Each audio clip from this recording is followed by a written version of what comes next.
Kode Etik Profesi dan Komisi Kode Etik Polri.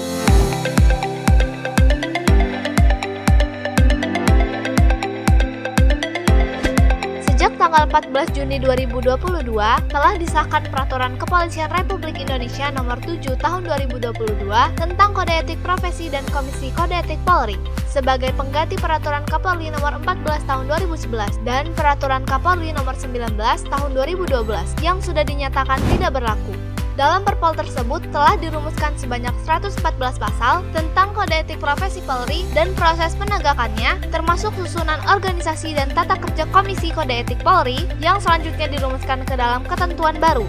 Dalam Perpol Nomor 7 Tahun 2022, termuat aturan tentang larangan dan kewajiban baru antara lain, larangan menganut paham radikal dan atau eksklusivisme terhadap kemajemukan budaya, suku, bahasa, ras, dan agama.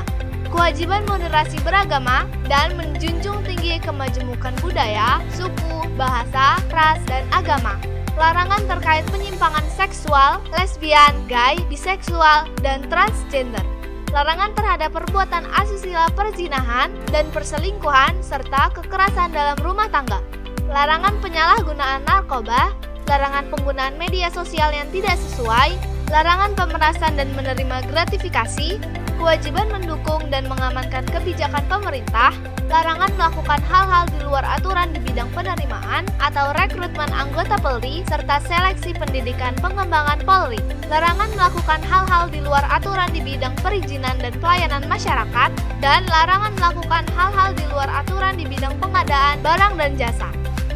Untuk proses penegakan kode etik, berlaku ketentuan baru antara lain adanya Komisi Kode Etik Polri peninjauan kembali yang menjadi kewenangan Kapolri, pengurangan masa hukuman atau remisi bagi anggota yang melakukan pelanggaran dan diberikan setiap tanggal 1 Juli, adanya patsus pada tahap pemeriksaan pendahuluan dan sanksi, penanganan perkara menjadi 3 kategori yaitu ringan, sedang, dan berat, mekanisme sidang pemeriksaan acara cepat dan biasa, jenis sanksi yang lebih bervariasi, alasan penghentian perkara KEPP mencakup daluarsa pelaporan, daluarsa penuntutan, dan perkara yang telah diputus.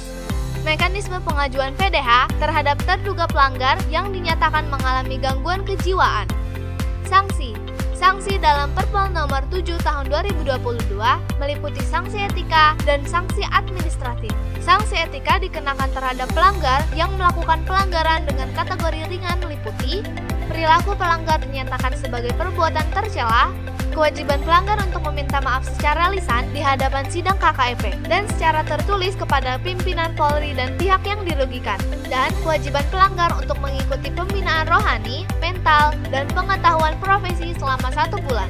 Sanksi administratif dapat dikenakan terhadap terduga pelanggar yang melakukan pelanggaran dengan kategori sedang dan kategori berat meliputi mutasi bersifat demosi paling singkat 1 tahun, penundaan kenaikan pangkat paling singkat 1 tahun dan paling lama 3 tahun, penundaan pendidikan paling singkat 1 tahun dan paling lama 3 tahun, penempatan pada tempat khusus paling lama 30 hari kerja, dan pemberhentian tidak dengan hormat.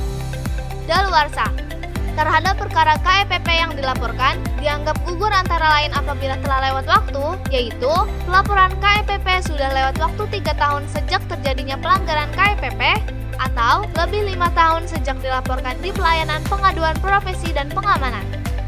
Pengurangan masa hukuman. Pengurangan masa hukuman diberikan kepada pelanggar paling lama 3 bulan setiap tanggal 1 Juli yang memenuhi kriteria pelanggar yang menerima sanksi berupa demosi paling singkat 5 tahun, dinilai telah berperilaku dan berkinerja baik, dan telah menjalani setengah masa hukuman.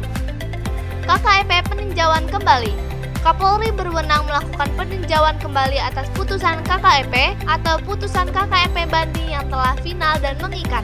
Peninjauan kembali tersebut dilakukan apabila dalam putusan KKEP atau KKEP banding terdapat suatu kekeliruan dan atau ditemukan alat bukti yang belum diperiksa pada saat sidang KKEP atau KKEP banding. Peninjauan kembali dapat dilakukan paling lama 3 tahun sejak putusan KKEP atau putusan KKEP banding.